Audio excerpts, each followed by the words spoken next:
Assalamualaikum warahmatullahi wabarakatuh.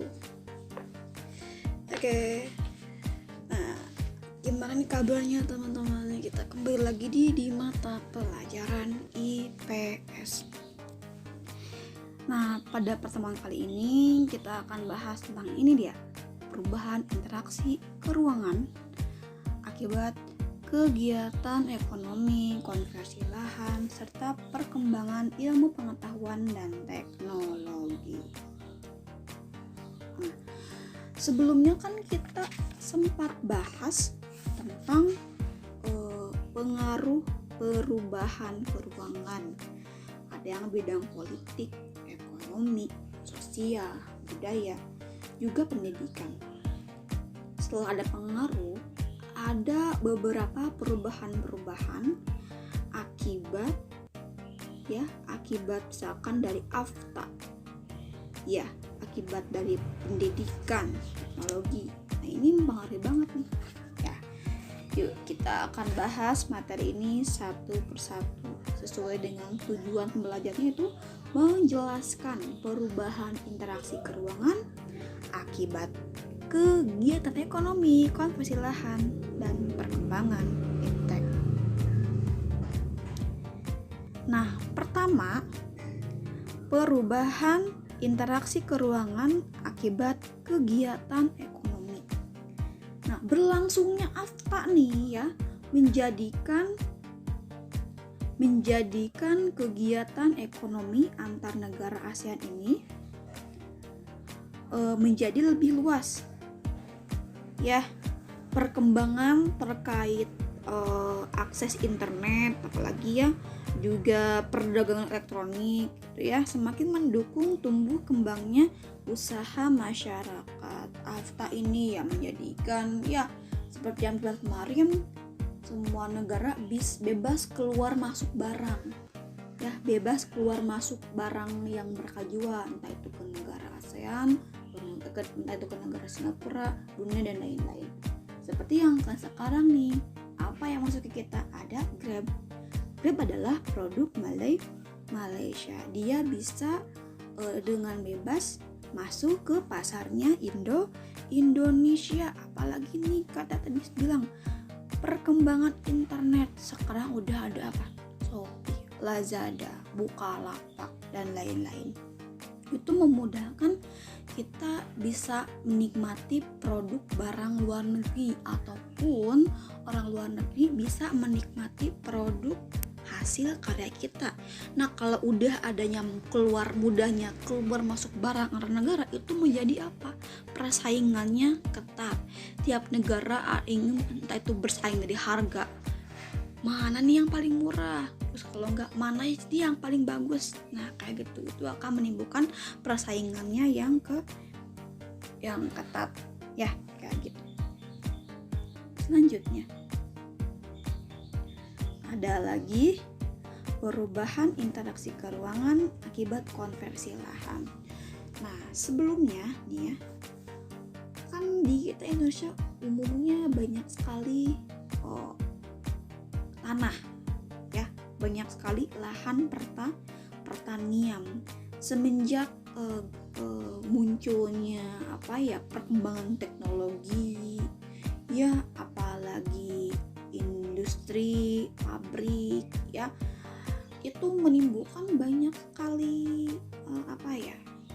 kerugiannya ya. Coba kita bahas. Pertama ada apa nih, Miss? Pertama ada ancaman penyerapan tenaga kerja, di mana yang awalnya misalkan ini tuh lahan pertanian, tapi diubah menjadi apa? Misalkan bisa diubah menjadi perumahan gitu ya. Itu akan para petani itu otomatis kehilangan pekerjaan, atau bahkan awalnya pertanian diubah menjadi pabrik. Yang awalnya orang-orang itu mempunyai keahlian di bidang pertanian, yang mereka kalah saing dari mereka yang ahli di bidang industri. Ya, kayak gitu.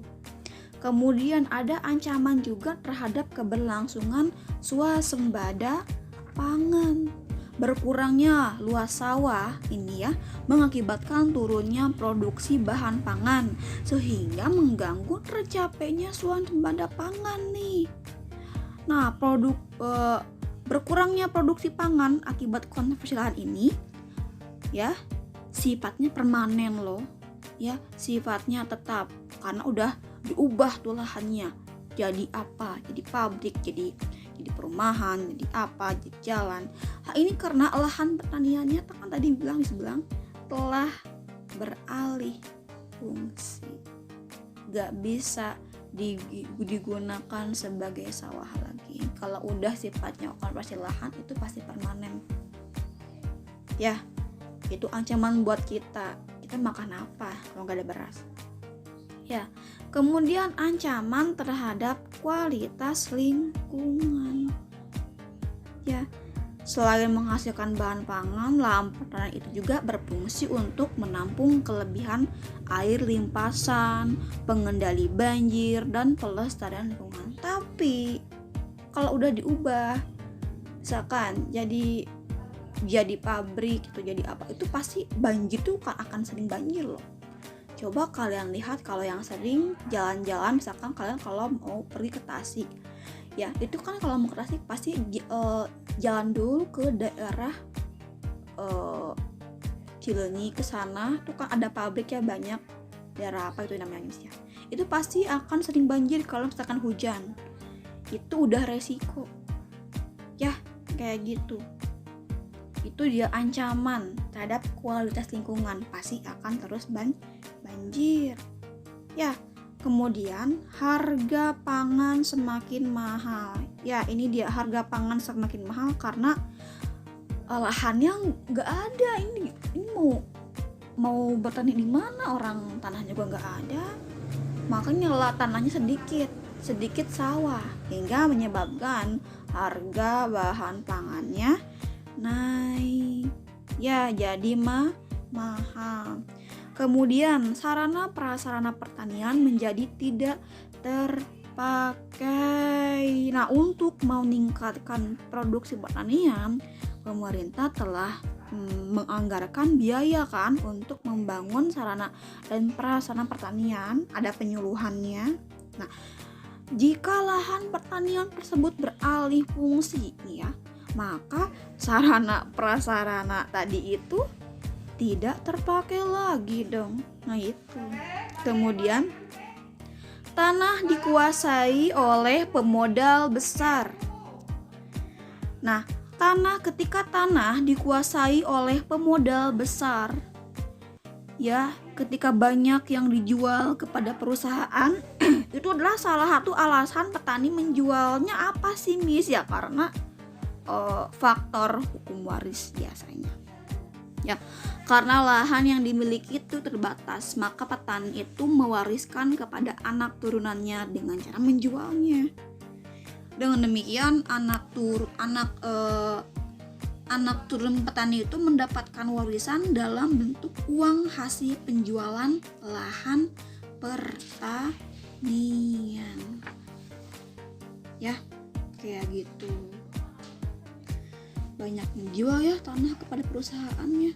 Mereka ini memiliki pemodal besar. Berarti ini masih menjadi PR buat kita untuk mensejahterakan para petani. Ya, jangan hanya petani secara konvensional, mungkin bisa dong ya Miss bisa nggak sih petani sekarang di Indonesia dijadikan lahan industri gitu, jadi nggak secara konvensional. Nah, gimana dong? Nah, ini PR buat kita ya, bisa nggak ya jadi industri pertanian, sistemnya kayak pabrik. Nah, kita akan lihat ya di masa depan akan seperti apa ya. Nah, kita bahas yang lain. Ada apa lagi tuh? Perubahan interaksi keruangan akibat perkembangan ilmu pengetahuan dan teknologi. Pertama ada teknologi komunikasi. Nah, sekarang ada HP ya, anak kecil aja udah bisa pegang HP. Banyak sekali aplikasi yang bisa memudahkan kita untuk berkomunikasi. Seperti kita ketahui, kalau berkomunikasi itu ada secara verbal ngobrol ataupun non verbal, misalkan teks. Kalau verbal misalkan voice call, ya voice call atau video call itu bisa memudahkan. Misalkan ada siapa di sini, misalkan ada Zeta. Zeta ini misalkan punya sahabat pena. Sahabat penanya misalkan orang Singapura. Sahabat penanya ketemunya misalkan dari IG. Dari IG sering voice call, sering video call, saling bertukar pikiran. Itu mudah banget ya.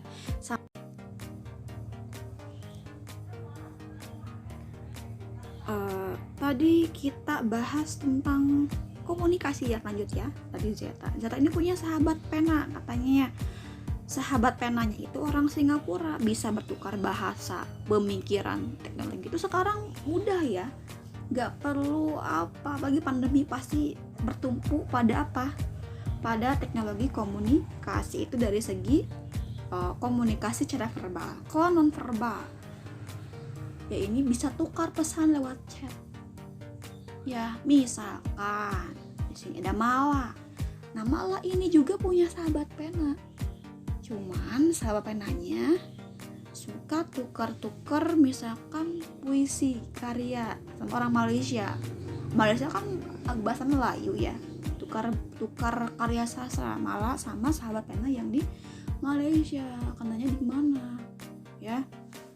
Misalkan kenanya aja dari Instagram, ataupun ketika Mala pernah ikut salah satu konferensi se-ASEAN, punya teman dekat dimana dari Malaysia. Itu mudah banget sekarang ya gitu. Kemudian yang kedua ada teknologi transportasi. Seperti kita ketahui ya, kalau ada transportasi itu akan memudahkan kita ya untuk memindahkan barang atau memindahkan orang antar pulau. Berkembang pesatnya teknologi transportasi, kalau di Jakarta udah ada MRT, ya itu memudahkan banget nih, memudahkan mobilitas orang, ya atau bahkan barang. Ini juga berkaitan dengan AFTA ya, perdagangan bebas yang tadi Miss bahas, mudahnya barang keluar masuk. Ya, misalkan di sini ada siapa ya? Misalkan di sini ada Hizbal. Hizbal ini jadi pengusaha. Misalkan pengusahanya pengusaha jam tangan. Jam tangannya pangsa pasar Hizbal ini sudah ke ASEAN, ke Singapura, ke Thailand karena kualitasnya bagus, bersaing ketat secara harga. Ya, itu juga karena misalkan kalau sekarang kan pesawat murah ya, otomatis harga jam tangan yang Hizbal jual itu pasti akan murah juga. Ini menguntungkan. Ya, pasti orang-orang ASEAN pada tertarik pada barang-barang yang bagus kualitasnya, kemudian harganya murah. Ya, kayak gitu. Nah, selanjutnya kita ke tugas. Nah, untuk tugas kali ini sifatnya individu. Ya, kerjakan uji kompetensi bab 1 ya, bagian A dan B, bagian esai karena nanti hari Jumat ulangan harian. Ya, ulangan harian untuk kalian hari Jumat semuanya. Nanti prepare. Ya, tolong isi deadline-nya sampai jam 5. Ada yang sampai jam 5, ada yang sampai jam setengah 5. Tapi sih kayaknya jam setengah 5 aja deh ya. Oke ya, entah itu jam setengah 5 atau jam 5, Miss harap tolong kerjakan tugas tepat waktu. Setelah belajar langsung kerjakan tugasnya. Ya, tidak menunda-nunda. Oke? Mungkin cukup sekian video pembelajaran dari Miss hari ini. Terima kasih untuk yang udah nonton, udah menyimak dari awal sampai akhir. Miss tunggu tugasnya. Ya, cukup sekian. Wassalamualaikum warahmatullahi wabarakatuh.